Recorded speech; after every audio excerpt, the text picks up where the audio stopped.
6 ॾींहनि जी बारिश कंदकोट खे ॿोड़े छॾियो। मुख़्तलिफ़ मोहल्लनि रोड रस्तनि ते 4 खां 5 फुटनि जो पाणी बीठल आहे, जंहिं सबबि शहरी सख़्त परेशान आहिनि। पाणी निकाल न थियण ख़िलाफ़ शहरनि तरफ़ां इंडस हाईवे ते टायर साड़े रोड ब्लॉक कयो वियो आहे। रोड ब्लॉक थियण करे वॾी तादाद में गाॾियूं जमा थी वयूं। मुसाफ़िर सख़्त परेशान आहिनि।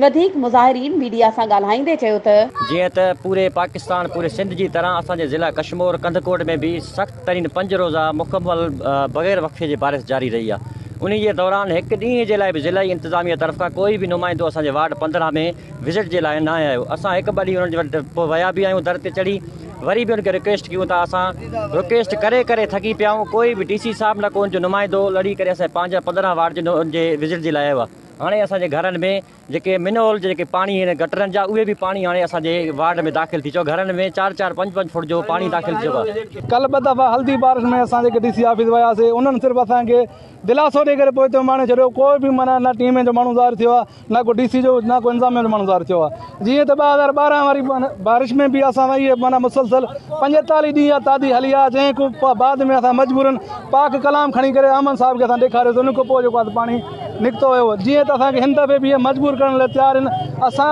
अॼु शाम ते कुझु न कुझु थियो त ठीकु, न त असां पाक कलाम खणी करे असां DC ऑफिस में अॻु वेंदासीं। ग़रीब माण्हू जो छा कंदासीं? मज़ीद वेठूं त घर वग़ैरह किरी पिया आहिनि। बरसाति आई आहे, सारे बोर या घरनि में पाणी बीठो थो। हल वग़ैरह अनाज वग़ैरह सभु लुड़ी विया आहिनि। जायूं वग़ैरह किरी पियूं। थक जन में त कहीं बि असांजी का सार न लॻे, का माण्हू हिन लड़ी न आयो। कल असां 2 चकर DC साहब वटि वियासीं। असां हिकु दफ़ो गॾिजी आयो आहे, थोरो विज़िट कयूं, हले वियो अची पाणी कढाए थो। हिन महिल ताणी कुझु ई न कयो अथसि, सफ़ा कुझु ई न कयो अथसि। हिन महिल ताणी को आयो ई हाणे कोन्हे।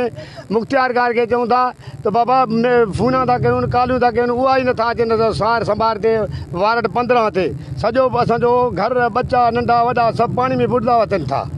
को बि सार संभार जो लाइ असांजे लाइ अचण लाइ तयारु न आहे। घर ॿार बच्चा जेके पंहिंजा ओड़े पाड़े वारा आहिनि, सभु तमामु घणा परेशान आहिनि।